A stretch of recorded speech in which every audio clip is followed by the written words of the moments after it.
아주 중요한 지점에 와 있습니다. 지난주에 예언서 12권 한눈에 보기. 그래서 이제 우리가 가지고 있는 성경에 배열되어 있는 그 순서대로 호요람, 연미, 나합습, 학승말. 이건 연대순이 아니라고 그랬죠. 주제별로, 내용별로 해서 이렇게, 배열이 되어 있는데, 거기에 면면이 흐르고 있는 이 12 예언자의 영성들이 결국은 미가서를 정 가운데에 배치를 해놓고 이 전체가 이분들은 서로 교류를 하신 분이 거의 없죠.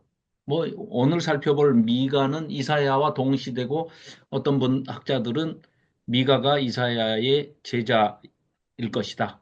저도 거기에 동의합니다. 그리고 뭐 심지어는 성경 본문 안에서도 미가서 4장이 이사야서 2장을 이렇게 인용해서 쓰고 있는 이런 것들을 본다 하면 두 분, 스승과 제자 또 아니더라 하더라도 이분들의 그 영성이 거의 하나의 성령에 연합되어 있고 또 미래를 내다보고 예언을 받아서 우리에게 선포를 하는 그 모든 장면들이 메시아적인 통치가 이루어질 것까지를 내다보는 그런 먼 미래까지 내다보는 그런 것들은 너무 흡사합니다. 그러니까 그분들은 최소한 스승과 제자 사이거나 아니면 어떠한 방식으로든지 서로 간에 그 영성이 통하고 있고 하나의 성령에 연합되어서 흘러가고 있는. 그래서 결국은 아, 미가서에서 이 12 소예언서를 아주 핵심적으로 선포하고 있습니다.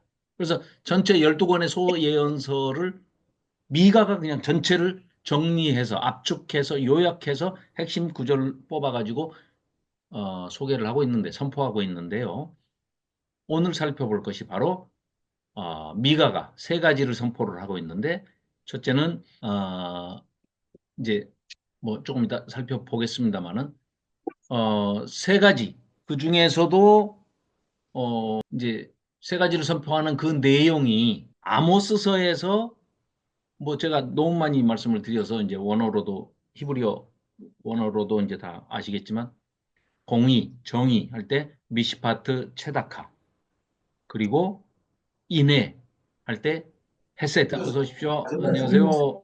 예, 김경숙 집사님, 조호연 집사님은 예, 네, 네, 네, 예, 옆에 옵니다. 계십니까? 네, 네, 예, 예, 너무 안녕하세요. 길게 예, 너무 길게 안 한다고 너무 예, 예. 아니요. 전해주시기 아니, 저 어디 바랍니다. 좀 갔다 오느라고 늦었습니다. 네, 식사하셨습니까, 조현 네, 집사님? 네, 안녕하세요. 네, 네, 네. 그래서 그 미시파트, 체다카 이 공의, 하나님의 정의, 공의, 공평과 정의 이거는 아모스서에서 5장 24절에서 인용을 한 것입니다. 그러니까 미가가 아예 아모스서를 정리해가지고 그 미시파트와 체다카를 인용해서 쓰고 있고 그 다음에 인해로 번역이 돼 있는 헤세드는 호세아서 6장 6절에서 인용을 해서 또 대표적으로 쓰고 있습니다. 그리고 세 번째, 겸손하게 하나님과 동행하는 것이 하나님이 너희들에게 요구하시는, 기뻐하시는 일이다. 라고 할 때 이 겸손하게 하나님과 동행하는 것, 이것을 이사야서 7장 9절에서 인용하고 있는 겁니다. 자, 그럼 본문으로 이제 이런 내용들을 가지고 있습니다. 네. 자, 그래서 천천히 살펴보겠습니다. 자, 미가는 이사야 선지자와 동시대 선지자고요. 또 우선 미가서의 기록 목적부터 보십시다. 하나님과의 언약 관계를 저버리고 범죄를 일삼고 있는 이 이스라엘은 근데 뭐 북이스라엘이나 남왕국 남유다나 너무너무 뻔뻔합니다. 그러니까 어떻게 보면 그 뻔뻔하다는 게 이 사람들은 그게 죄라고 인식을 못하고 있어요. 어찌 보면 지금 이제 구속되어 있는 윤석열 과거의 대통령이었던 한때 너무 비슷해요. 죄라고 인식을 안 해요. 몰라요. 딴 세상에 살고 있는 거예요. 종교 혼합주의에 빠져가지고 북이스라엘이 멸망의 길로 가고 있는데 그걸 아무리 하나님께서 심판을 너희들 이러면 망한다. 선지자를 통해서 경고를 하고 있지만 자기들은 죄가 아니라고 생각해요. 우리같이 하나님 잘 믿는 사람들이 어디 있어? 제사 꼬박꼬박 드리고 11조 빠지지 않고 하고 제사 드리고 우리가 무슨 그건 말도 안 되는 얘기다. 우리가 다른 신도 모시면서 하나님이라는 여호와라는 신도를 우리가 얼마나 잘 모시고 있는데 그게 무슨 죄냐? 그 우상숭배도 아니고 죄도 아니고 우리는 하나님 언약 백성으로서 잘하고 있다. 이렇게 생각하고 있습니다. 그래서 그게 아니라는 걸 깨우쳐 주기 위해서 미가 선지자를 통해서 그런 게 아니야. 하나님이 원하시는 거는 다른 거 아니다. 너희들이 뭐 금은보화 뭐 동물 제사 아무리 열심히 들어봐야 그거 필요 없고 세 가지 공의를 잘 행해 주기를 바라신단다 하나님은. 그러니까 제사 안 드려도 돼. 그냥 제사 필요 없어. 그거 안 해도 되고 너희들이 도움이 필요한 약자들을 잘 돌보기만 하면 돼. 그게 하나님께서 주신 그 율법에 너희 유대인들이 랍비들이 613가지로 딱 정해가지고 구분도 잘 해놨더만 그거 행하면 돼. 근데 그거 막 복잡하게 하는 거 아니야. 그냥 공의와 정의, 하나님이 원하시는 그걸 잘 실천하면 되고 그거를 또 호세아서에 나와 있는 것처럼 자비와 긍휼과 인애와 사랑 한마디로 요즘 현대인들이 이해하기 쉬운 사랑 실천, 하나님 사랑, 이웃 사랑 그 두 가지 복잡한 거 아니야. 이거야. 그 다음에 세 번째는 하나님께서 너희들에게 요구하시는 것은 이거야. 다른 거 아니야. 겸손하게 하나님과 동행하면서 사는 것.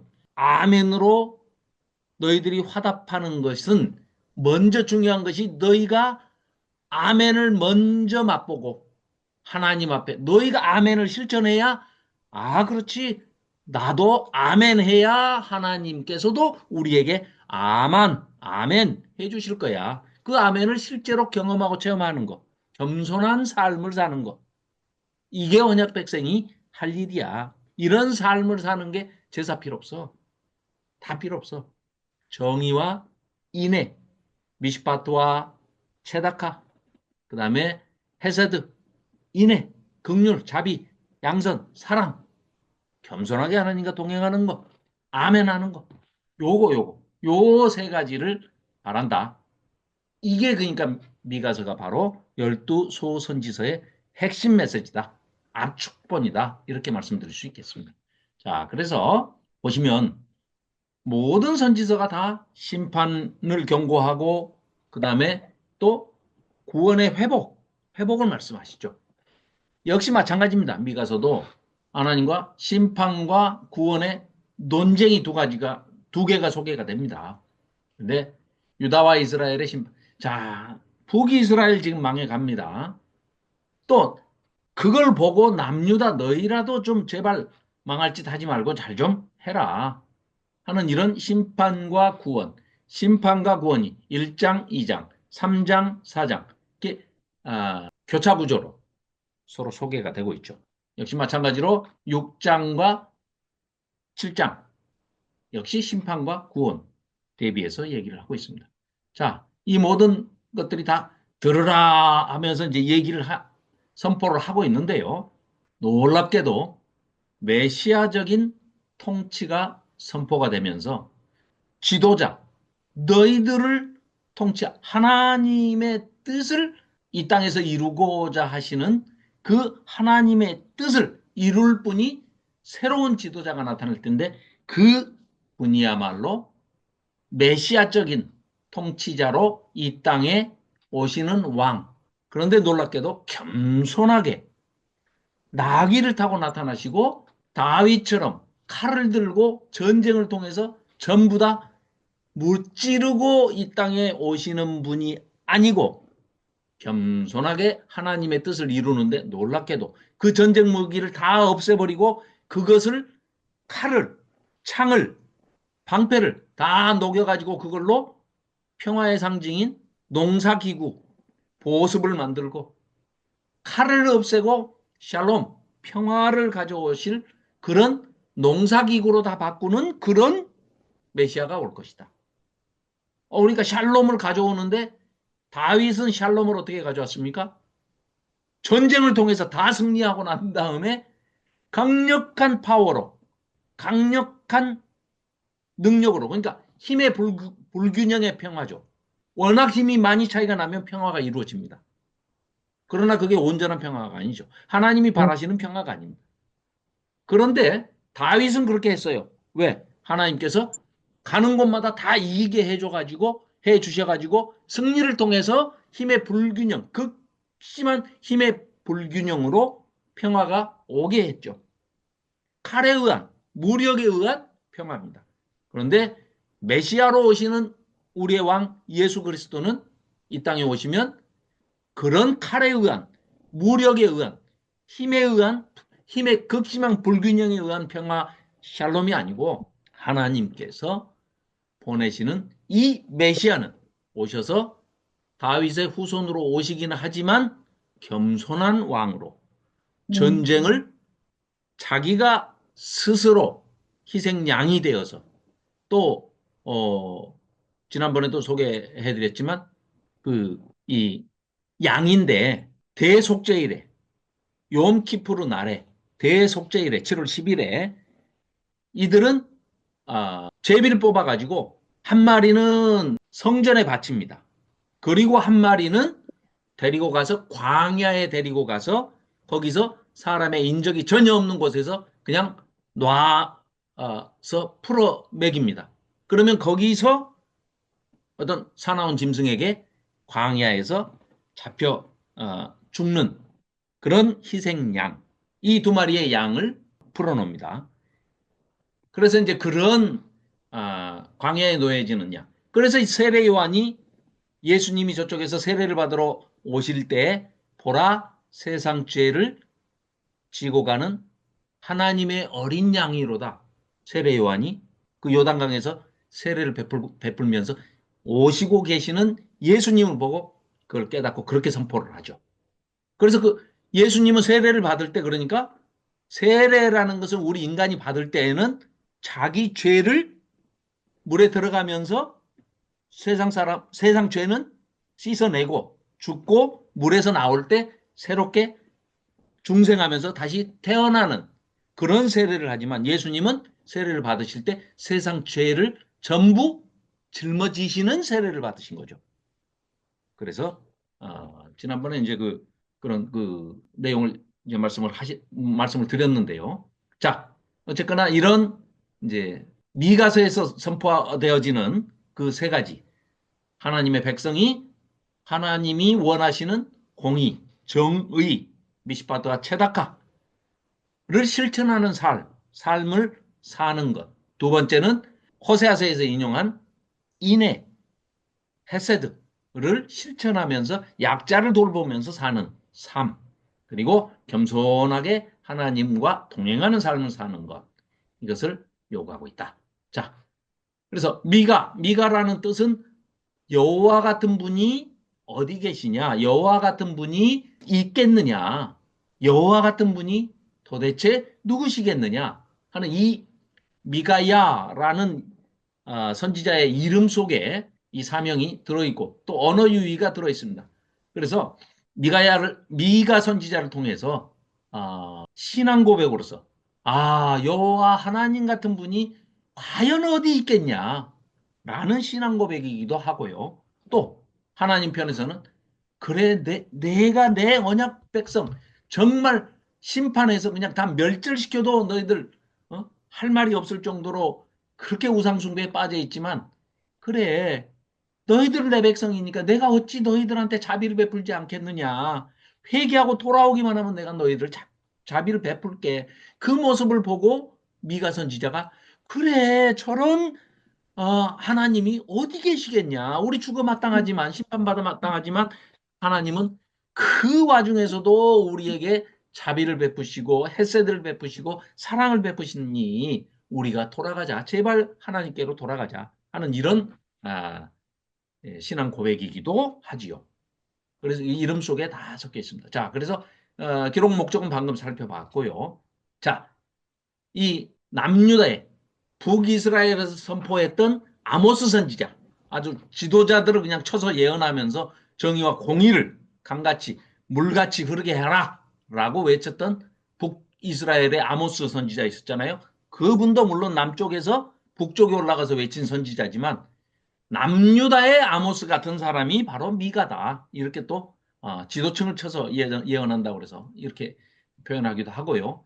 또 이 책을 미가서를 이사야서의 압축본이다 해서 작은 이사야서다. 아니면 이사야서의 주석이다. 이렇게 표현도 하는 유명한 신학자들이 있었죠. 자, 그리고 최초로 예루살렘 멸망을 선포한 예언자이기도 합니다.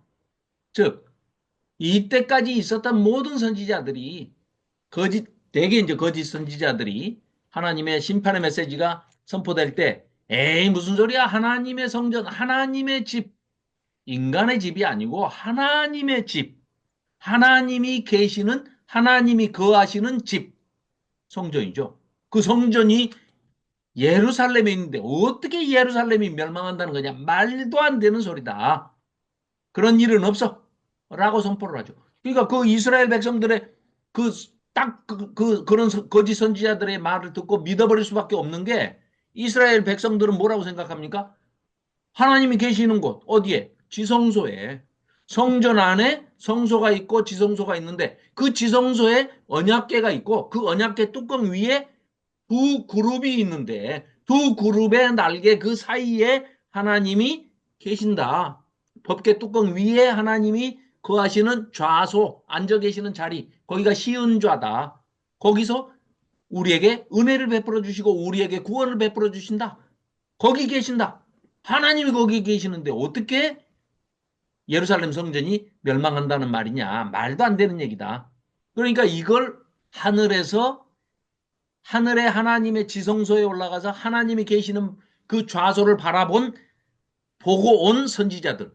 그러니까요. 자, 신년 체험을 한 사람들이 하나님의 그 성소의 모습을 표현한 선지자들도 있고, 뭐 그냥 생략하고 넘어간 선지자도 있지만, 저는 이 선지서들 17권 전체, 또 12권의 이 소선지서, 많은 신학자들이 주장하고 있는 바를 저는 믿습니다. 그분들의 말이 옳다고 생각을 해요. 왜냐? 표현을 했건, 신년체험을 자기 선지서에, 문서 선지서에 이 표현을 했건 안 했건 간에 이 사람들은 분명히 그것을 보고 왔다. 예언자들은. 보고 와서 선포를 하고 있다. 그 증거가 뭐냐? 이 사람들이 전하고자 하는 것은 하나님의 어떤 메시지를 그냥 문자적으로, 기계적으로, 정보로 여기 와서 너희들 뭐 이렇게 하나님이 선포하셨는데 말씀하셨는데 이렇게 하지 않으면 너희들 멸망해. 이런 메시지가 중요한 게 아닙니다. 이 사람들은 전부 다 공의 16명의 이 선지자 17권의 이 대소 선지서가 우리한테 주어졌지만 모든 선지자들은 하나님의 어전회의를 저는 봤다고 믿습니다. 그 신학자들도 주장하는 바가 똑같아요. 그분들이 왜 그런 얘기를 하냐? 하나님의 메시지를 전하고 끝나는 게 아니다. 예언자는 하나님의 심정을, 하나님의 마음을, 하나님의 감정을 전하고 있지. 그냥 간단히 하나님께서 우리한테 던져준 말씀, 맡기신 말씀을 이렇게 선포하고 앵무새처럼 대언한다. 아닙니다. 그럴 리가 없습니다. 이분들은 하나님의 심정을, 저 아파하시는 하나님의 심정을 거기서 눈으로 보고 듣고 같이 울고 통곡하다가 온 사람들이기 때문에 하나님의 그 소명, 말씀, 호세아를 한번 봅시다. 우리 지난주에 살펴봤지만 호세아 자기 평생을 온 일생을 삶을 다 하나님께 그렇게 명령하신 대로 음탕한 신전 창녀 고매를 아내로 맞이해가지고 누구의 자식인지도 모르는 자식들을 셋씩이나 낳아가지고 하나님께서 시키는 그 소명을 그대로 자기 삶으로 한 것은 호세아가 대단한 면도 있겠지만 선지자로서 그런 사명의식도 있어서 했겠죠. 그렇지만 호세아가 거역하지 못하고 선지자로서 하나님의 말씀을 그대로 순종할 수밖에 없었던 것은 호세아가 가서 하나님의 그 절절한 심정을 고스란히 감정을 그대로 옆에서 보고 체험하고 체휼하고 자기 자신도 하나님 속에 들어갔다 나왔기 때문에 너도 이렇게 한번 해봐. 내가 이 내 백성, 내 아내라고 내가 칭했던 이스라엘 백성, 내 언약 백성이 내 아내다. 그 아내하고 남편과의 그 관계라는 것은 절대적이고 배타적이고 순종적이고 이 어느 누구도 범접할 수 없는 그런 관계인데도 불구하고 너희들 내 아내라고 하자마자 신혼여행 중에 바람을 피는 놈들이 어디가 있냐. 바람을 피우. 그 내 심정을 호세야 네가 좀 제발 좀 알아다오 했을 때 호세아는 하나님의 심정, 감정 그 모든 것을 그대로 깨달았기 때문에 거역할 수 없이 그 압도되어서 하나님의 심정을 자기가 삶으로 체험을 하는 것을 두고두고 오고 오는 모든 벌써 2,600, 700년이 2,800년이 지난 지금 우리한테까지 이렇게 고스란히 전해질 수 있도록 호세아가 자기 온 인생을 포기하고 바치더라도 하나님의 감정을 전해야 되겠다. 하나님의 심정을 전해야 되겠다. 하나님의 마음을 우리를 향하신 사랑이 얼마나 가슴 절절하신지를 그 속에 들어갔다 나왔던 사람이기 때문에 우리에게 이렇게 전하는 것이지. 그냥 그 뭐 요즘 다 뭐 기자들이라고 해서 다 그런 건 아니지만 꼭 요즘 현대의 기자들처럼 예, 누가 이렇게 얘기했습니다 하고 전해주는 이런 메신저는 차원이 다르다. 전혀 그런 정보를 전달해 주기 위해서 하나님이 이렇게 우리한테 선포했다. 이게 전혀 아닙니다. 그러니까 예언자라는 그 직분은요, 제사장하고는 전혀 다른 직분입니다. 그래서 예언자로서 예언자는 중보자입니다. 중보자. 하나님께서 주신 말씀도 하나님의 감정과 그런 심정, 마음, 하나님의 마음 이런 것을 그대로 체휼해 가지고 체험해서 와서 전하기도 하지만 이 백성들을 위해서 하나님 앞에 엎드려 무릎 꿇고 눈물로 통곡을 하면서 하나님 제발 살려주십시오. 이 백성이 하나님께서 조금만 자비를 베풀어 주시면 조금만 용서해 주시면 시간을 주시면 그래서 하나님이 노하기를 더디하시는 겁니다. 반드시 노하시죠. 죄에 대해서는. 넘어, 가실 수가 없죠. 하나님의 품성상, 성품상 죄를 보고 묵과를 할 수가 없습니다. 그러시기 때문에 반드시 죄를 책망을 하시지만 더디하시는 거죠. 그래서 우리도 태어났다니까요. 그때 죄 지을 때마다 그냥 다 처벌을 하셔버렸으면 우리 조상 때에서 다 처벌당하고 멸망당하고 우리는 태어나 보지도 못하고 이 세상은 멸망됐죠. 그러나 노하기를 더디하시기 때문에 그걸 누구 때문에요? 선지자들 때문입니다. 이 선지자들 때문에 하나님께서 기회를 주시고 인애로 자비로 용서하시고 회개를 기다리시고 용서하시는 거죠. 자, 얘기가 너무 길어졌습니다. 어쨌거나 이런 이야기들이 예수님까지 이 예언자들의 영성이 어디서 나왔냐? 예수님의 정신으로 그대로 이어지는 것입니다. 예수님은 하나님이시니까요. 그렇죠? 그래서 이제 예수님께서 어떻게 선포를 하고 계시는지를 이따가 마태복음 23장 23절의 말씀과 연결해서 그러니까 미가서에서요. 아니 소예언서 다 잊어버리셔도 오늘 공부하시는 요 압축된 요 엑기스만 딱 머리에 기억해 놓고 계시면 이 12소선지서의 전체에 면면이 흐르고 있는 이 예언자들의 영성과 그게 어디에 의지를 하고 있다? 예수님의 정신에 의지를 하고 있고 그 예수님은 어디서 이 선포를 하나님으로서 선포를 하시느냐?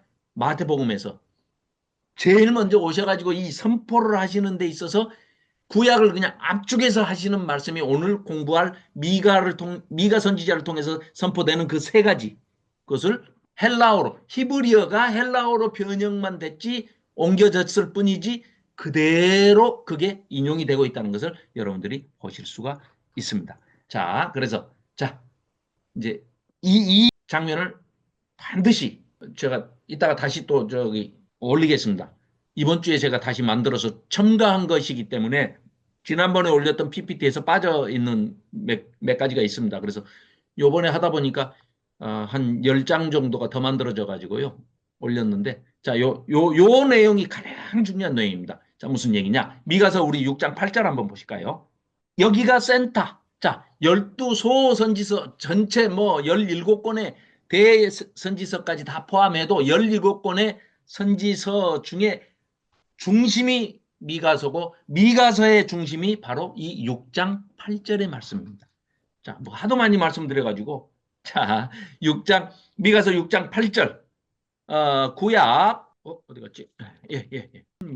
미가서 6장 8절 네, 1295쪽이죠. 조희정 집사님 한번 읽어주실까요? 사람아, 주께서 선한 것이 무엇임을 내게 보이셨나니 여호와께서 내게 구하시는 것은 오직 정의를 행하며 인자를 사랑하며 겸손하게 내 하나님과 함께 행하는 것이 아니냐. 이게 구약의 압축이고 또 소선지서 전체 대선지서 전체 17권의 선지서의 중심 핵심 구절이고 주제입니다.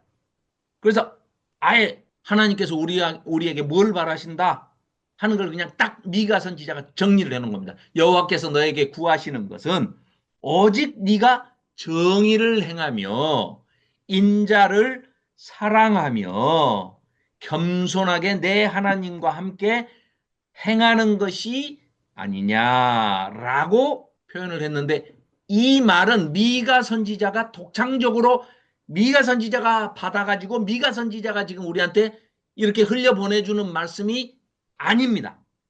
즉 오직 정의를 행하며 라고 표현되어 있는 이 말씀은 아모스서 5장 24절에서 인용을 해서 가져온 얘기입니다. 그럼 아모스서 5장 24절은 앞에 화면에 보시듯이 오직 정의를 물같이 공의를 마르지 않는 강같이 흐르게 할지어다. 물론 이건 선지자들 아모스 선지자가 남쪽에서 올라가 가지고 북이스라엘의 지도자들을 향해서 외치는 말씀이지만 지도자들에게만 하는 얘기가 아니고 온 북이스라엘뿐만 아니라 남유다 그리고 오고 오는 우리 모두에게 공의를 강조하는 얘기입니다. 공의의 예언자가 그래서 아모스 선지자가 공의의 예언자다라고 하는 것이 바로 이런 얘기죠. 그 공의가 뭐라고요? 미시파트와 체다카 즉 다시 현대적인 감각으로 다시 번역해서 얘기하자면 약자를 돌봐라.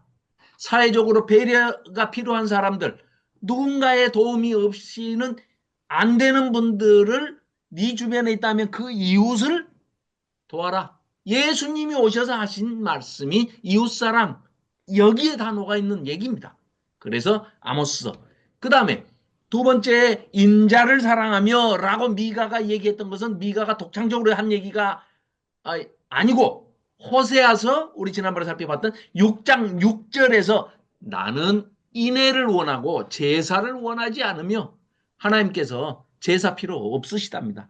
제사 필요 없고 너희들 오히려 그냥 헤세드 이웃사랑 잘하고 살면은 나는 니들이 제사 안 드려도 내가 다 너희 구원해 줄게. 이런 말씀을 하시는 거예요. 인애를 원한다? 번제도 필요 없다야. 번제가 뭡니까? 구원하고 관계되는 제사가 죄사함과 관계되는 게 번제 아닙니까? 태워서 바치는 거. 그런데 그것도 필요 없다야. 하나님 아는 거. 그러니까 여기서 하나님 아는 것은 그냥 알다. 이 지식적으로 뭐 심리적으로 동의하고 막 이 심정적으로 이거 아니고 하나님을 아는 게 뭐냐? 부부가 아는 야다. 부부관계에서 부모가 자식을 아는 거, 자식이 부모를 아는 거, 남편이 아내를 아는 거, 아내가 남편을 아는 거, 그 아는 것. 그게 하나님이 너희가 내 아들로서, 내 자녀로서, 아들, 딸로서 아버지라고 부르면서 아는 것. 그 아는 것을 원한다. 라는 것을 호세아서에서 인용을 해왔고, 세 번째, 겸손하게 내 하나님과 함께 행하는 것이 아니냐라고 했을 때는 이사야서 7장을, 우리 이사야서는 이제 앞부분은 한 지가 너무 오래됐죠. 이제 다 잊어버릴 때 됐죠. 그런데 이사야서에서 가장 핵심 구절이 7장 9절이라 해도 과언이 아닙니다. 무슨 얘기냐? 만일 너희가 굳게 믿지 아니하면 이 굳게 믿다가 아만입니다. 히브리어로. 그 아만이 아멘이 된 거죠. 그래서 우리가 요새 아멘 그러죠. 아멘. 이게 너희가 그러니까 자, 굳게 믿다. 이게 아만이고 아멘인데 너희가 굳게 믿지 아니하면 너희는 굳게 서지 못하리라. 이사야 7장 9절 하반절에 이 내용인데 왜 이게 이사야서의 핵심 구절이냐 이런 뜻입니다. 자, 징조를 보여준다 하는데 징조를 구해라 그러면 내가 보여줄게. 하나님께서 친히 이사야 선지자를 통해서 얘기해요. 아, 싫대요. 아, 우리는 징조를 구하지 않겠습니다. 믿음이 억수로 좋아 보이는 것 같지만 그게 아니고 네, 믿음이 없기 때문에 안 할 네, 필요 없다는 거예요. 음, 안 믿겠다는 겁니다. 안 믿겠다. 처녀가 잉태할 이 얘기가 여기서 나오는데 이게 이제 또 여러 가지 복잡한 얘기가 지난번에 있었는데 그냥 그 생략하고 제가 쉽게 그냥 설명드리면 이런 겁니다. 네가 아멘하지 못하면 네가 하나님 말씀에 아멘을 못하면 하나님 직접 나와서 네가 네 앞에서 다 보여줘도 네가 아멘을 경험하지 못해. 그럼 너는 하나님 아는 게 아니야. 그럼 방금 호세아서에서 얘기하는 그 하나님 아는 거 그건 뭐 아는 거 아니라는 거예요. 네, 네, 그냥 껍데기로만 알아요. 음, 나 윤석열이 압니다. 윤석열이가 구속된 대통령이라는 거 알아요.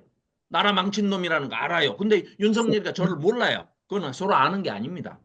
그러니까 실제로 알면 순종하는 거잖아요. 그렇죠. 네, 하나님을 안다는 것은 너무나 많은 게 포함되어 있죠. 우리 음, 아버지라고 부르면서 하나님 관계. 음, 하나님은 내 머리카락까지 다 세고 계신다니까 하나님도 나를 너무나 잘 알고 계시고 음, 아만이시고 음, 아멘이시고 나도 하나님을 하나님만큼은 아니지만 아멘이시고 하나님은 항상 나를 어떠한 상황에서도 나를 건져주시고 위로해 주시고 보호해 주시고 내가 어떤 죄를 짓더라도 회개하고 돌아오면 용서해 주시는 분이고 나를 기다려 주시는 분이고 노하기를 더디하시면서 빨리 내가 내 죄를 깨닫고 회개하고 다시는 그런 죄를 반복하지 않고 습관적으로 계획적으로 의도적으로 계속해서 죄를 저지르는 그런 데서 벗어나기를 기다려 주시는 하나님이시기 때문에 내가 어떠한 상황에 빠지더라도 내가 하나님의 그런 구원의 약속을 믿고 있고 흔들리지 않고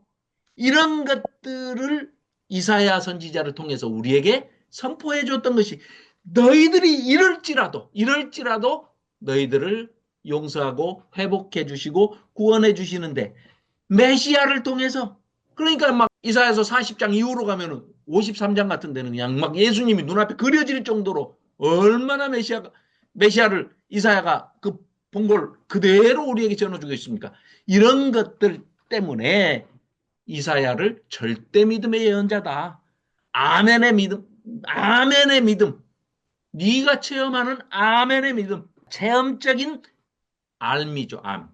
아는 것도 피상적으로 머리로만 아는 것이 아니라 우리가 하나님을 체험하는.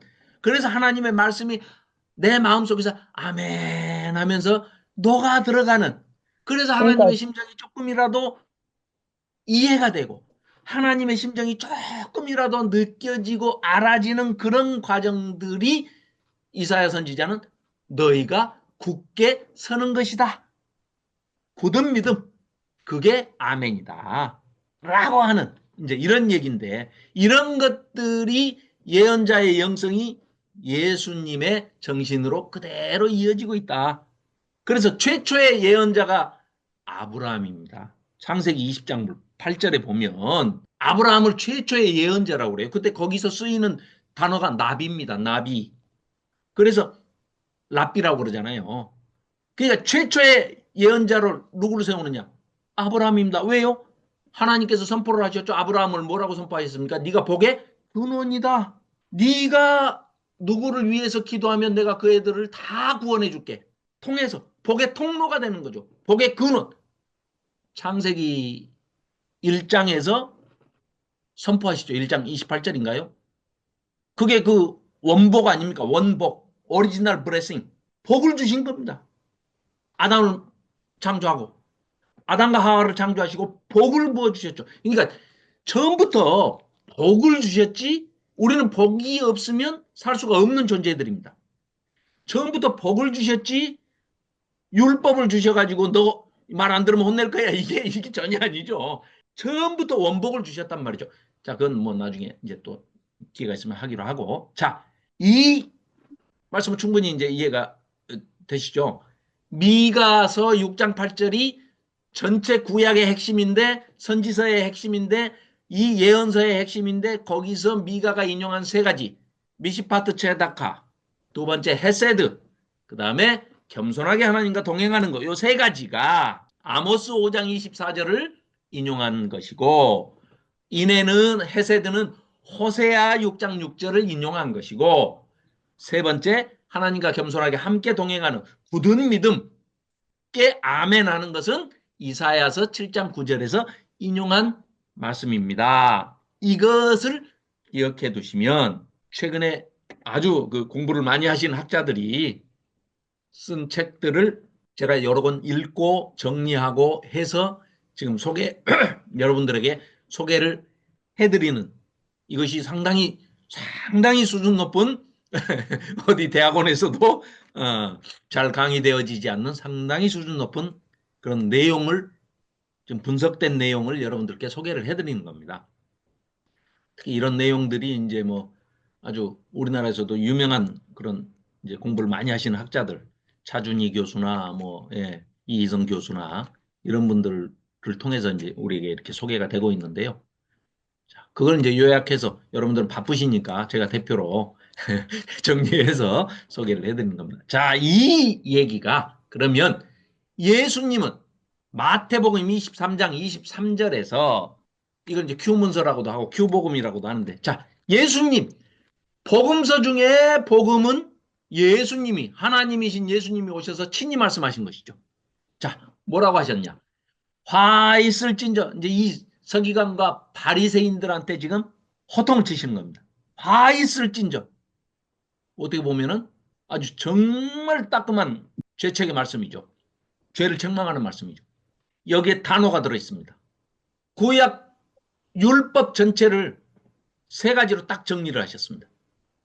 그게 바로 방금 미가서 6장 8절에서 소개된 내용을 그대로 히브리어를 헬라어로 번역이 되다 보니까 이렇게 바뀐 겁니다.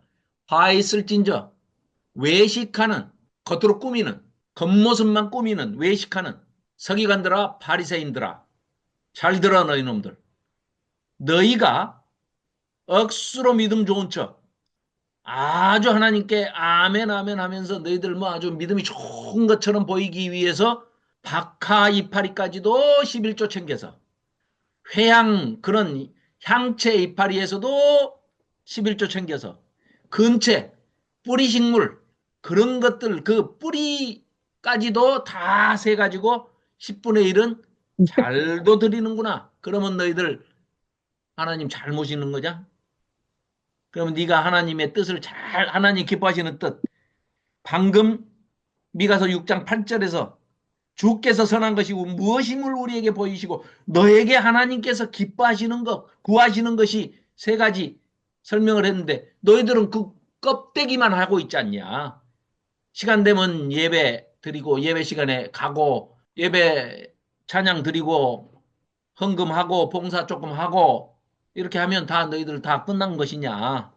신앙 생활이 안 되는 거죠.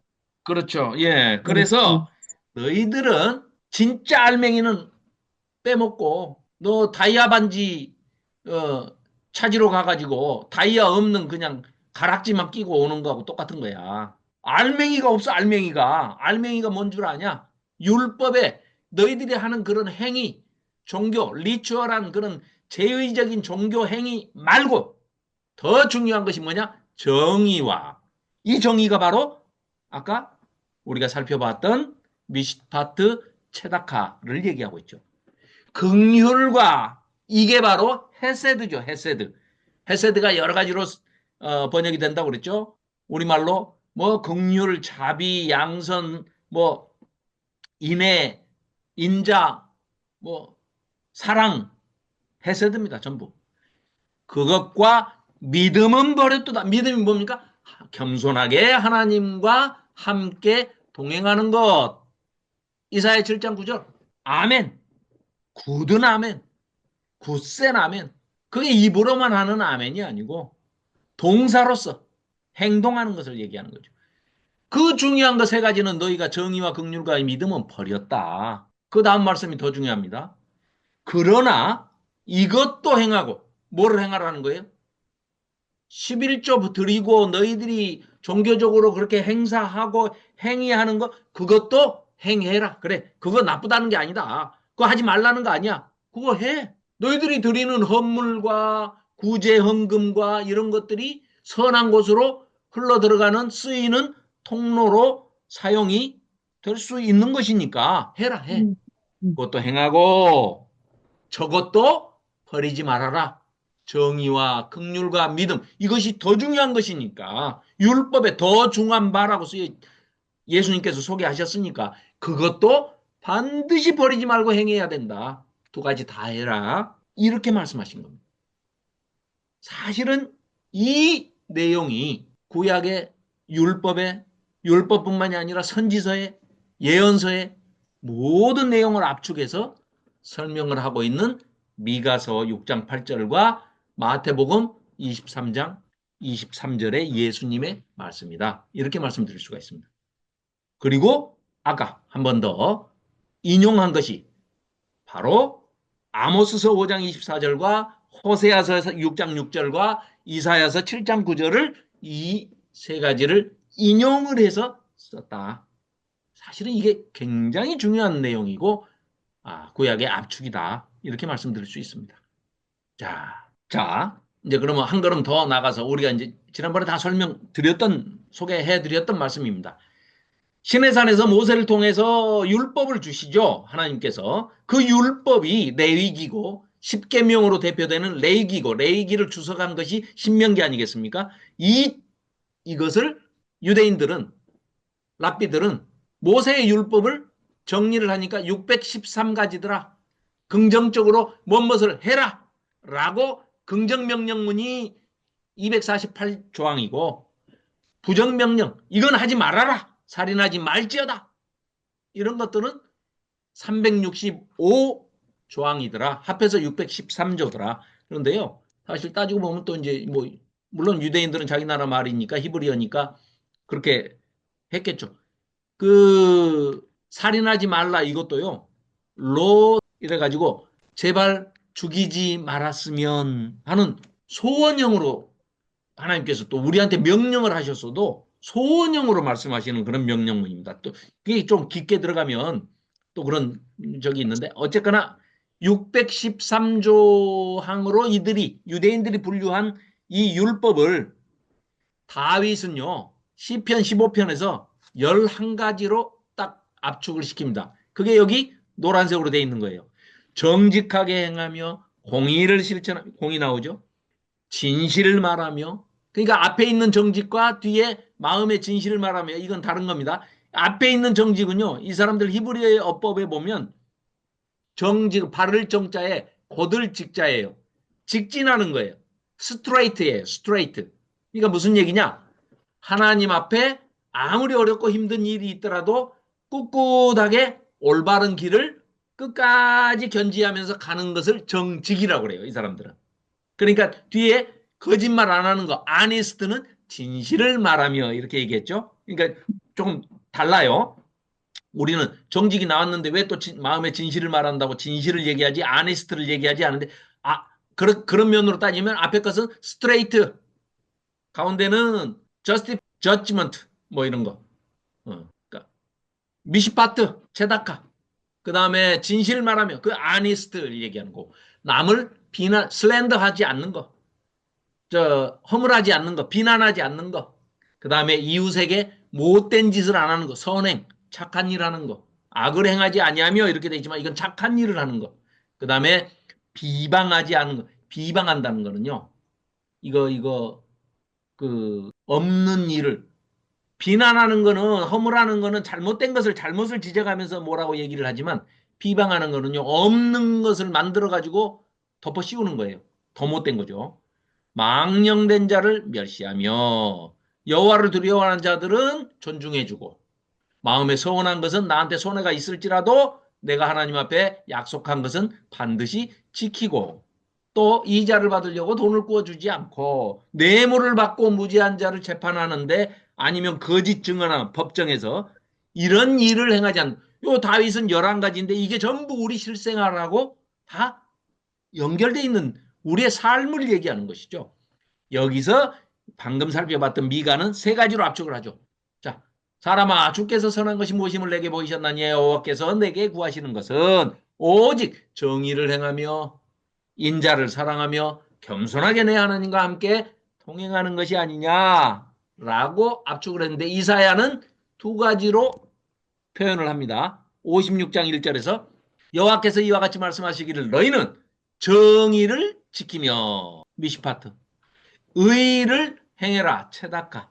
자, 이게 똑같은 말인 것처럼 보이지만 무슨 얘기냐? 한마디로 다시 정리를 하자면 이웃을 사랑해라.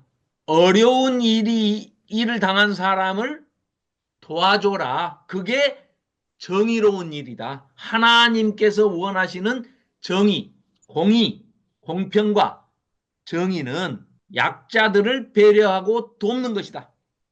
즉 이웃사랑, 선한 마음으로 나한테 뭔가 돌아오지 않더라도 그냥 내가 선한 마음으로 행하는 이웃사랑, 그걸 해라. 이게 이사야서가 이는 나의 구원이 가까이 왔고 나의 공의가 나타날 것임이라 하나님께서 원하시는 것이다 라고 이사야는 했죠. 이제 우리가 나중에 살펴볼 하박국서에서는 한 가지로 압축을 하는데 그게 번역이 오해가 되게 번역이 돼가지고 보십시오.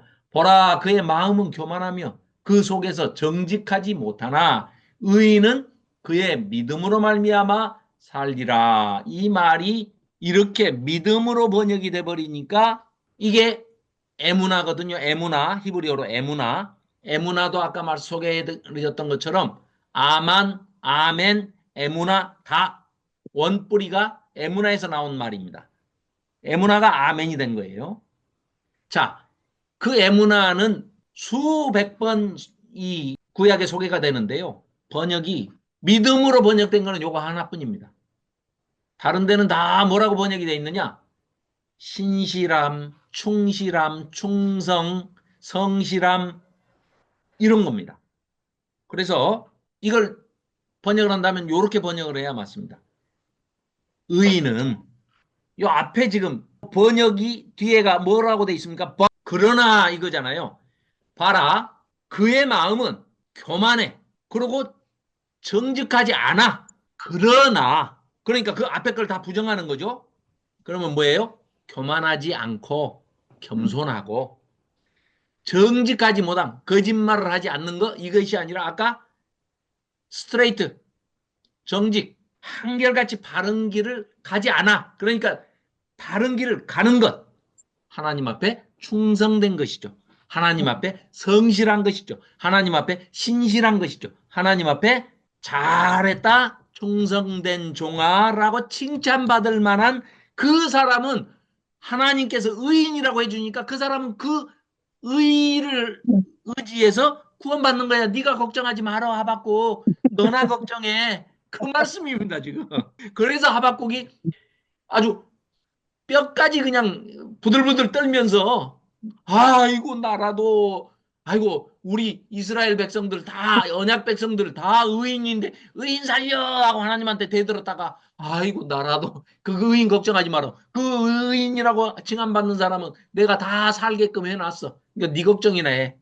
라는 말씀을 듣고 하박국이 놀라 떨면서 그 의인은 그의 신실함으로 말미암아 그의 성실함으로 말미암아 다 살게 사는 길을 열어놓으셨구나.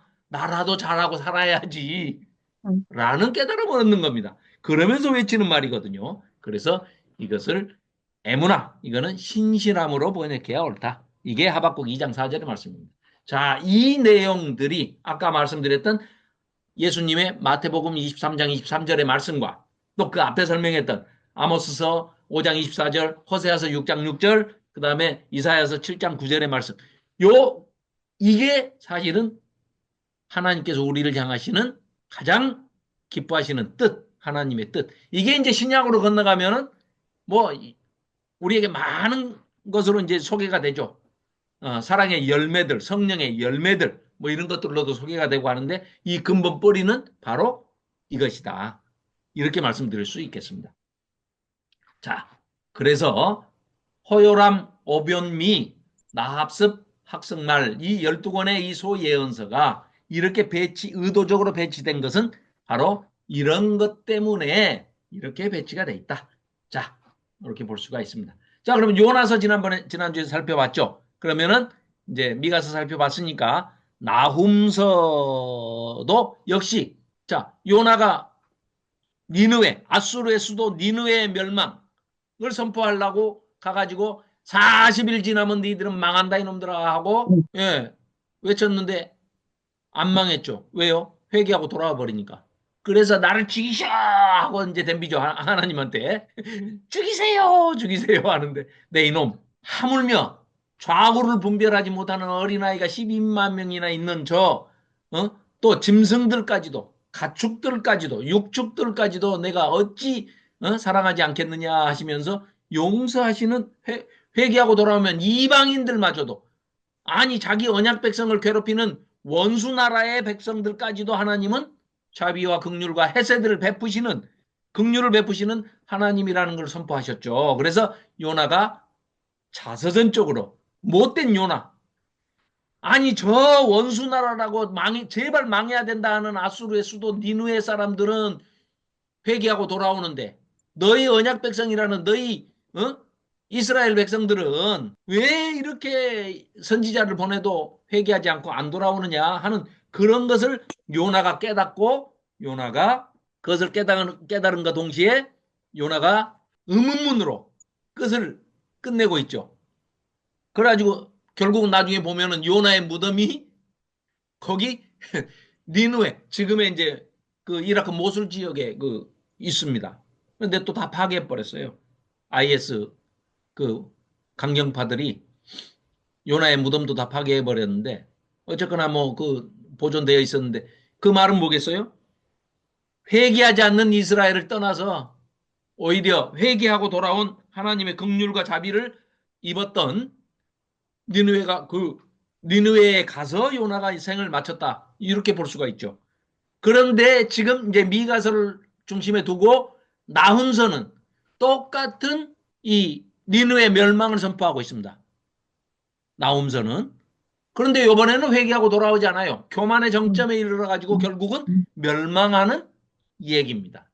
자, 그래서 나훔이라는 얘기는 단어의 뜻은 이름의 뜻은 위로하다. 위로해 주시는 하나님. 나훔 야훼가 느헤미야입니다. 나훔. 그래서 나훔은 위로하 아니 니느웨가 멸망하는 게 누구한테 위로가 된다는 얘기냐? 원수였던 니느웨가 멸망하는 것이 그러니까 이 나훔서는요. 아수르 백성들을 향해서 쓴 책이 아니고 누구를 위해서 쓴 책입니까? 유대인들을 위해서 쓴 책입니다. 너희를 괴롭히는 원수 나라 아수르가 멸망하는 것이 너희에게 위로가 되지 않냐. 내가 너희들을 이렇게 위로한다. 그런데 이것도 양식이 똑같아가지고 요나서처럼 의문문으로 끝을 내고 있는 것을 볼 수가 있습니다. 자, 나훔서를 좀 살펴보겠습니다. 나훔서의 기록 목적.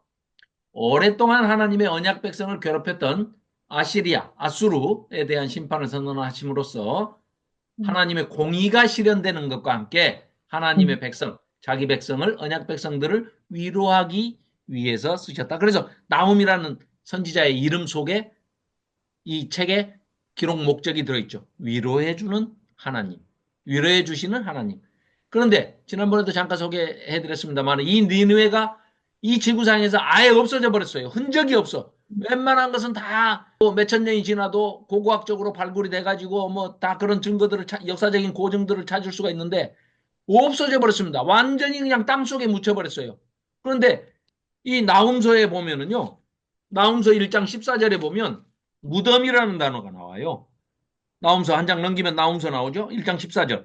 나 여호와가 너에게 명령하여 너에게 대하여 명령하였나니 니느웨 너라는 건 니느웨죠. 니느웨. 네 이름이 다시는 전파되지 않을 것이다. 니느웨가.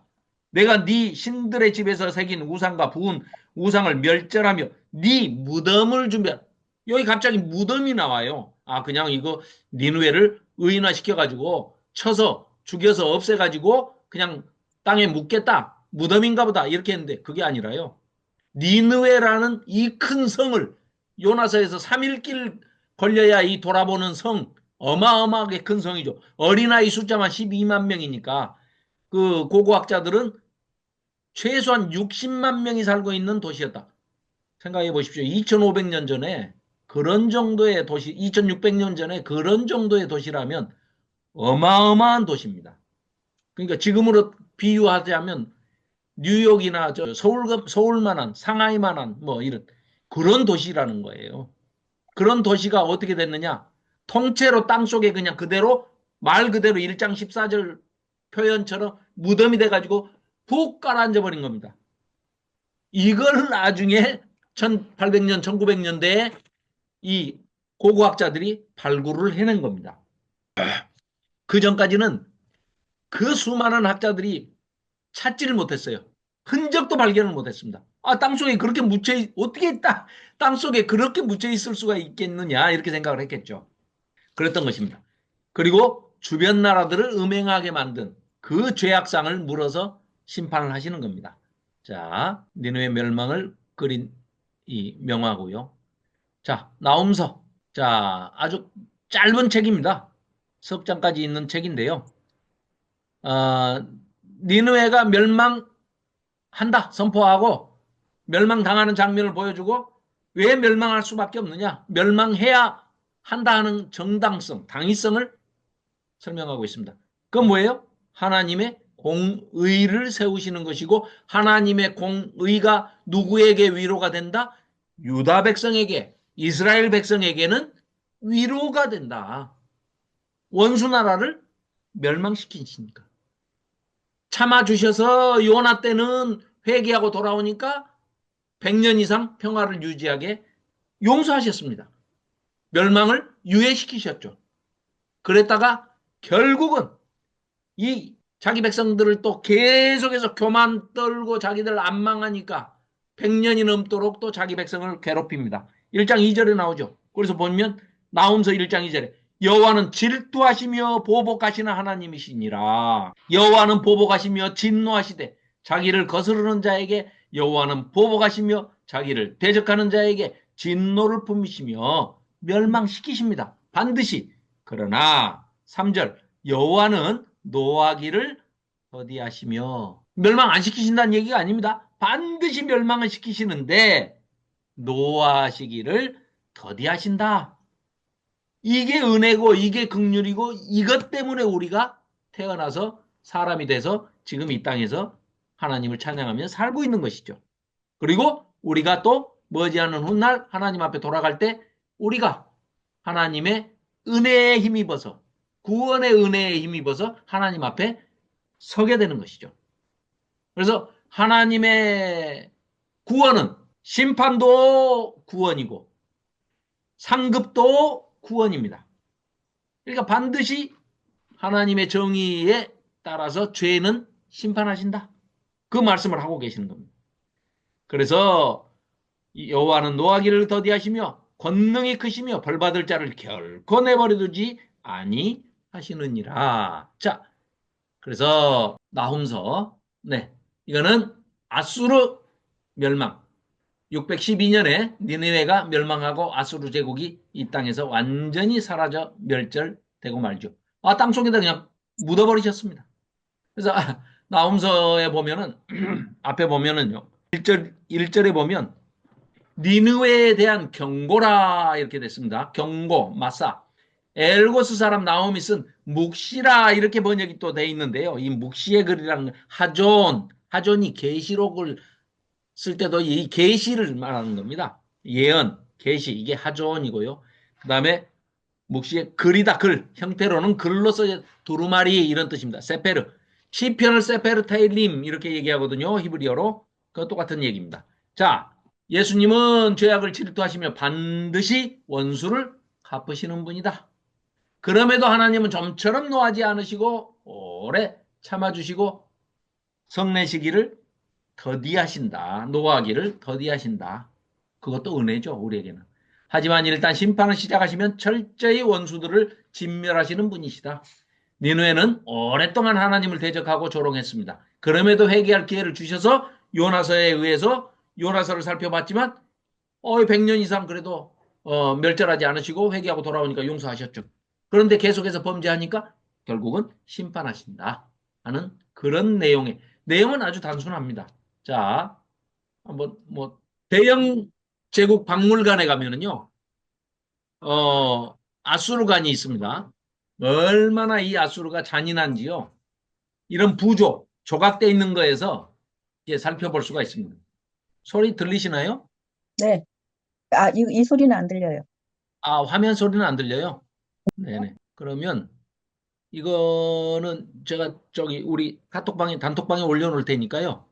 참고로 보시면 무지하게 악독하고 못된 짓 아주 제가 언젠가 좀 소개도 해드렸는데 막 너무 못된 짓을 한 게 그게 그대로 이 조각이 돼 있어요.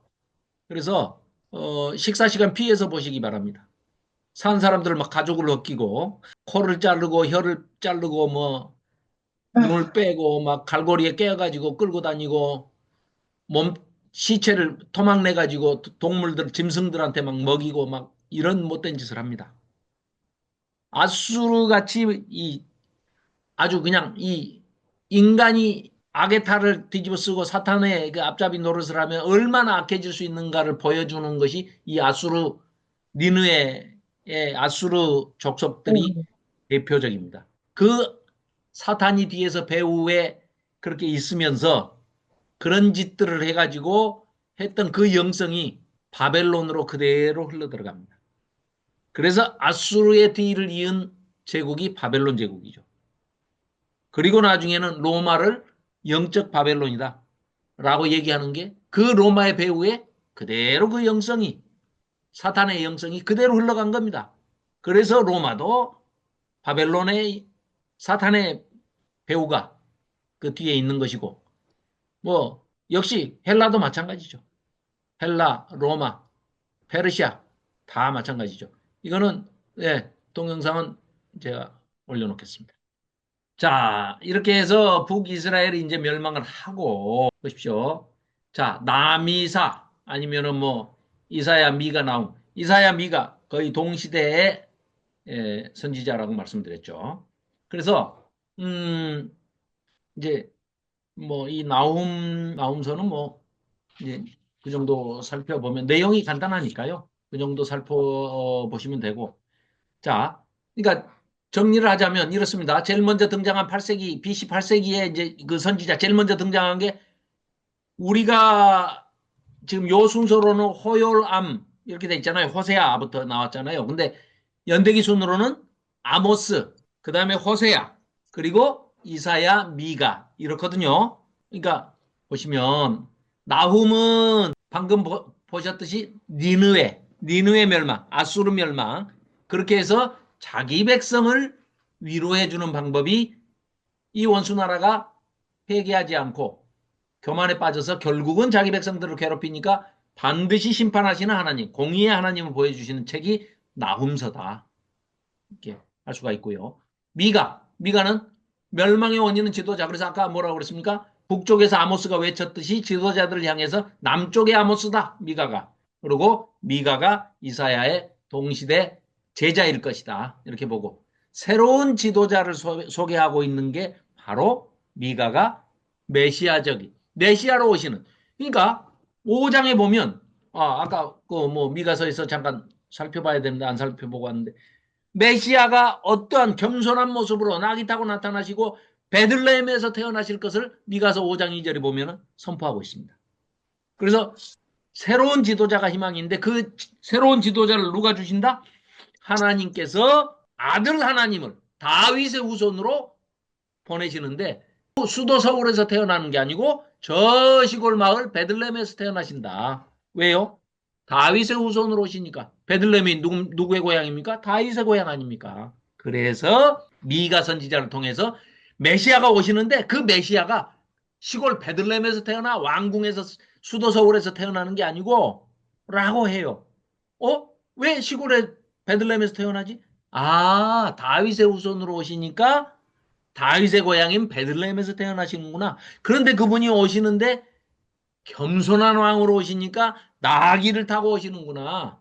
겸손하지 않은 왕들은, 교만한 왕들은 뭘 타고 나타납니까? 백마 타고 나타나죠. 그 백마를 어디서 갖고 나옵니까? 전쟁을 해가지고 남의 나라를 침략해가지고 그 나라 왕이 타고 있는 백마를 뺏어가지고 자기가 개선 장군으로 그 백마를 상대방 나라 침략해서 무너뜨린 나라의 왕의 승용차 자가용이 백마죠, 백마. 그러니까 그 백마를 뺏어가지고 타고 쫙 개선가를 부르면서 개선문을 통과하면서 들어오는 게 백마 타고 들어오는 거죠. 그러니까 계시록에도 계속해서 소개가 되는 게 뭡니까? 뭐 계시록뿐만 아니라 뭐 스가랴서도 그렇고 또 에스겔서도 그렇고 말이 그림 언어로 소개되는 거는 전부 전쟁에서 이기고 또 이기려고 하더라 하는 왕들, 끊임없이 하나님의 샬롬, 하나님의 평화를 깨우면서 전쟁을 통해 가지고 남의 나라 왕의 침략해서 그 뺏어 가지고 그 백마를 타고 오는 것을 보여주는데, 정반대의 이미지가 뭡니까? 뭘 타고 오신다고요? 진짜 왕 중의 왕, 만왕의 왕으로 오시는 예수님은 뭘 타고 오십니까? 겸손하여서 백마가 아니라 나귀, 그것도 새끼 나귀를 타고 오신다. 그렇게 입성을 하시죠. 그때 온 이스라엘 백성들이 종려나무 가지를 흔들면서 호산나 호산나 우리의 왕으로 오시는 그 선포하는 것이 바로 미가서 5장을 성취하시는 분이구나. 그러니까 이스라엘 백성은 그걸 보고 그냥 아는 겁니다. 예수님을 보고 아, 메시아가 오시는구나 했는데 마음속으로는 다윗처럼 칼 들고 오셔가지고 싹 저 로마 군인들을 다 없애버리시지. 뭐 매가리 없이 오셔가지고 십자가에 자기가 죽어버리면 어떡하자는 거냐.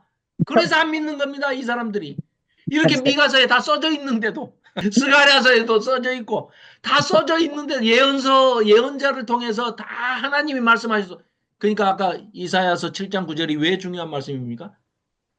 너희들이 징조를 구해라 그러면 내가 다 보여줄게 하고 다 말씀을 하셨어요. 근데 안 구한대잖아요. 억수로 믿음 좋은 것처럼 아, 이거 징조 필요 없습니다. 안 주셔도 됩니다. 예, 믿을게요 하고 안 믿어버리는 거예요. 예수님이 직접 쓰여진 대로 예언자들이 예언서에 기록해 놓은 대로 성취하시면서 나타나셨어도 에이, 우리가 바라는 메시아는 그런 메시아 아니야. 다윗 칼 들고 와. 칼 들고 칼 안 들고 오는 메시아 필요 없어. 이렇게 자기 마음속으로 자기가 디자인한 맞아요. 하나님을 믿는 거예요. 네, 자기가 맞아요. 디자인한 메시아를 믿는 거예요. 맞아요. 꼬구리처럼 죄송합니다. 꼭 나처럼 꼭 조집사처럼 자기가 원하는 메시아, 자기가 원하는 하나님은 이렇게 하셔야 돼. 하나님을 명령하고 있는. 그렇습니다. 예, 하나님이 자판기인 줄 알아, 자판기. 자, 이사야. 그래서 이 세 선지자가 뷰포인트가 포인트 오브 뷰가 서로 다 다르죠. 나움은 백성들을 위로하는 메시지를 던지고 있고, 미가는 지도자. 그런데 사람 지도자는 다 엉터리고 악해. 그래서 새로운 지도자, 하나님이 보내시는 지도자, 메시아. 그 메시아가 오셔서 통치하셔야 돼.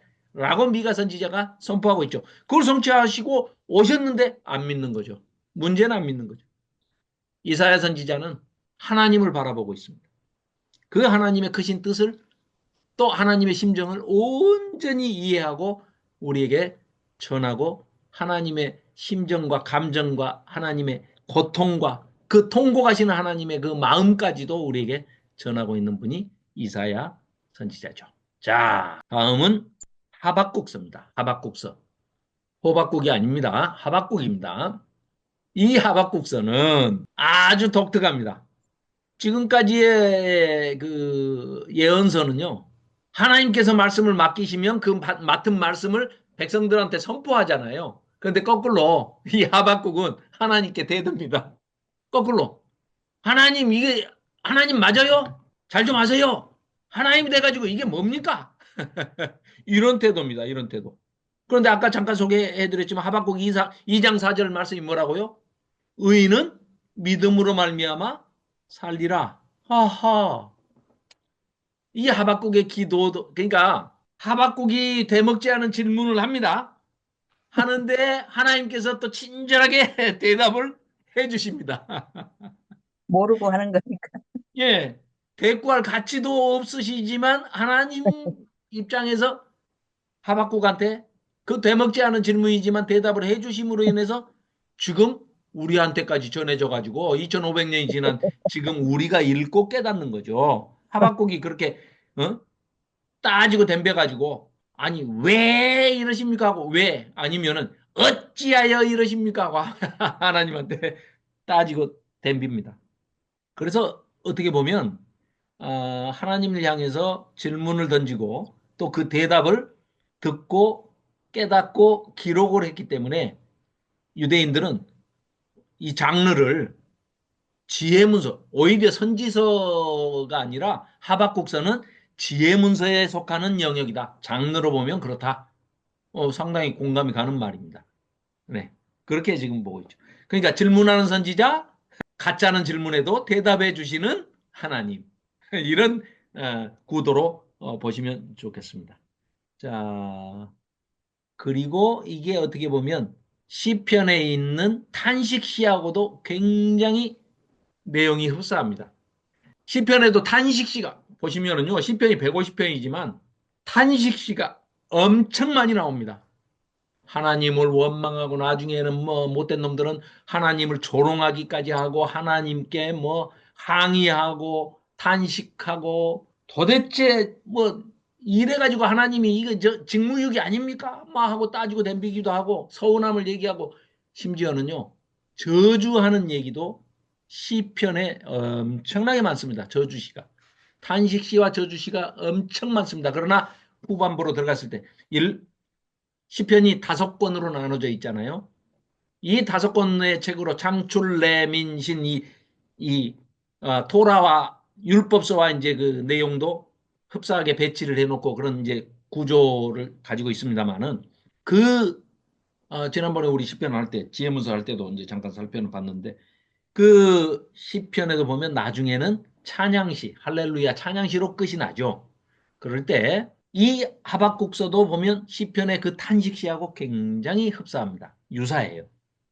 그래서 처음에는 자기 믿음이 흔들리고 막 혼란스러워 가지고 하나님께 따지듯이 이렇게 질문을 하는데 하나님의 답을 듣고 그 혼란스러웠던 믿음이 다 해결이 됩니다. 그래서 아하, 내가 하나님의 말씀을 순종하고 그 말씀을 신실하게 충성되게 아주 성실하게 지킴으로써 구원은 내가 신경 쓰고 걱정할 일이 아니구나. 구원은 하나님께서 하나님의 우리를 향하신 사랑과 의지와 하나님의 구원 계획이 어떠시다 하는 것을 깨닫고 하박국이 신앙 고백을 함으로 할렐루야 찬양으로 끝이 나는 겁니다. 그래서 그런 면에서 굉장히 흡사한 구조를 가지고 있다. 오늘은 하박국서까지만 보고 한 번 더 하고 그러니까 12소선지서를 3번에 걸쳐서 이제 마무리하고 마치도록 하겠습니다. 오늘은 하박국서까지만 하고 끝내겠습니다. 너무 길게 하니까 또 원성이 잦아갈 수도 있고 그래서 자, 하박국의 이름의 뜻은 껴안는 자, 매달린 자, 뭐 이렇습니다. 하박국이 마침 그 이름의 뜻대로 하나님께 매달리죠. 그래서 그 문제를 가지고 씨름을 하죠. 그래서 이름의 사명이 들어있다. 이렇게 볼 수 있습니다. 자, 그래서 이게 이제 하박국서가 아수르가 이제 니느웨가 멸망한 게 612년이라고 말씀드렸지 않습니까? 그때로부터 이제 한 몇 년 동안 598년 2여간의 기록이 됐을 것이다. 이렇게 보습니다. 자, 세상에 불의가 만연할지라도 하나님께서는 여전히 온 이 지구 전체의 하나님이시고 이 우주를 통치하시는 분이신데 결국에는 하나님의 정의와 선이 승리하지 않습니까? 그러면 저 원수나라 우리보다 더 악독한 놈들을 들어서 우리를 혼내신다고 때리시는 게 옳습니까? 저 애들을 내가 놔둘 줄 아냐? 저 애들은 너희들 때리는 도구로 썼을 뿐이지 저 애들도 그 죄를 내가 넘어가는 법이 없다. 그러니 너희들을 때리는 매로 쓰고 나중에는 그 애들도 멸절시킨다. 이런 확신을 심어주시고 깨우쳐 주시기 위해서 하박국서를 기록하게 하신 것이다. 이렇게 말씀드릴 수 있습니다. 자, 두 번째, 하나님의 백성은 현실의 상황에 좌우되지 않고 영원하신 하나님의 선하심, 하나님의 성품은 두 가지라고 말씀드렸죠. 뭐 두 가지 뿐이겠습니까만은 우리가 이해하는 편에서는 goodness와 godness, 하나님의 절대 권능, 절대 주권. 하나님은 전지전능하신 분입니다. 절대 주권. 그게 godness, 하나님의 하나님 되심. 그런데 그것을 하나님은 goodness, 그러니까 굿의 축약에서 god이 나왔다고 그래요. 영어의 원어 그 어근이. 그러니까 하나님을 god이라고 표현하는 것은 굿이기 때문에 god이시다 라고 하는데 그 두 가지가 다 하나님의 성품. 신정론 얘기할 때 말씀드렸는데 godness와 goodness, 하나님의 하나님 되심이 godness면 하나님은 절대 선하신 분이다. 악을 참아 용서하시는 분이 아니다. 악은 반드시 멸하시는 분이다. 그게 구원의 방법이고 하나님의 선이, 하나님의 선하심과 공의가, 정의가 드러나는 일이기 때문에 godness와 goodness인데 하나님의 백성은 하나님의 우리가 처한 현실이 어떠한 상황이든지 간에 거기에 흔들리지 말고 매이지 말고 영원하신 하나님께서 절대 주권을 가지고 절대 선하심을 이루시는 분이시기 때문에 우리가 억울한 일 있으면 반드시 풀어주시는 하나님이다. 신원해 주시는 하나님이고 우리의 억울한 것을 두고 보지는 않으신 분이다. 그래서 다 공평무사하게 해주시는 전국에는 그렇게 하시는 분이라는 것을 신뢰하고 믿으면서 굳게 믿고 끝까지 우리의 신실함을 지키면서 살아야 한다 하는 것을 교훈하시기 위해서 이 책을 쓰게 하셨다. 하박국서의 이 신학적인 주제는 아까 말씀드린 대로 2장 4절 우리는 구원 걱정하지 말고 그저 하나님께서 주신 그 말씀처럼 순종하면서 신실하게 충성되게 애문화하는 그 삶으로 증명하면 구원은 걱정하지 말어. 이런 말씀이다. 그렇죠. 이 내용은 뭐 모세 613개 계명, 이건 아까 말씀드렸던 다윗 11개로, 시편 15편에서 또 미가서 6장 8절에 3개로, 이사야 56장 1절에서는 2개로, 하박국은 1개로 요약한 그런 내용이다. 이 하박국 2장 4절에서 이 마르틴 루터가 종교개혁을 이루었다. 그리고 로마서 1장 17절에는 또 오직이란 단어를 넣어가지고 또 더 헷갈리게 하는데, 바울은, 바울은 로마서 1장 17절에서 이 하박국 2장 4절을 인용할 때 그 믿음이라는 것은 역시 마찬가지로 신실함, 성실함, 충성됨, 순종을 얘기하는 것이다. 그래서 이 탈무드, 유대인들이 쓰는 이 탈무드에서는요, 구약 성경 전체의 요약을 하박국 2장 4절, 의인은 그의 신실함으로, 그의 에무나로 말미암아 구원받는다 하는 것을 그렇게 쓰고 있습니다. 자, 이렇게 하고, 자, 이 내용은 방금 뭐 설명 다 드린 그 내용입니다. 제가 다르게 만들어 본 건데요. 자, 여기까지 해서 하박국서 요것만 설명드리고 마치도록 하겠습니다. 자, 하박국서에서 말한 의인은 도대체 뭐냐? 보라, 그의 마음은 교만하며 그 속에 정직하지 못하나, 그러나 의인은 그의 신실함으로 말미암아 구원받게 돼 있다. 이 말씀에서 의인은 무엇을 말하는가? 이 말씀에서 믿음, 에무나는 무엇을 말하고 있는가? 자, 설명을 이렇게 정리를 했습니다.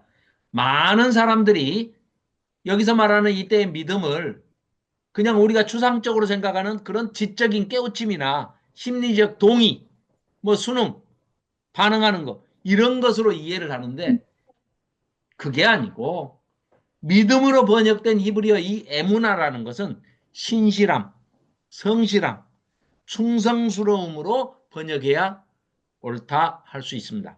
그래서 동사라는 거죠. 동사. 믿음이라는 게 추상명사나 형용사가 아니고 동사다. 즉 하나님의 백성은 하나님의 약속, 즉 심판과 구원의 그 약속이 주어진 때, 그러니까 우리로서는 이미 하나님의 말씀을 듣고 중생, 거듭남을 통해서 이미 하나님 주 안에서, 말씀 안에서 다시 태어났죠. 중생했죠. 그래서 이미 구원받은 존재라는 거죠. 그러나 이 구원이 이루어지는 것은 우리가 이 땅에서 내 개인의 종말, 죽음이죠, 죽음. 내가 여기서 허락된 인생만큼을 다 살고 하나님 앞에 불려갔을 때, 즉 죽음을 맞이해서 하나님 앞에 섰을 때, 그때는 내 개인의 종국사적 종말을 맞이했지만 궁극적으로 언제 우리는 이루어집니까? 이 구원이 성취가 됩니까? 예수님의 재림 때. 그러니까 아직 성취되지 않은 구원이죠.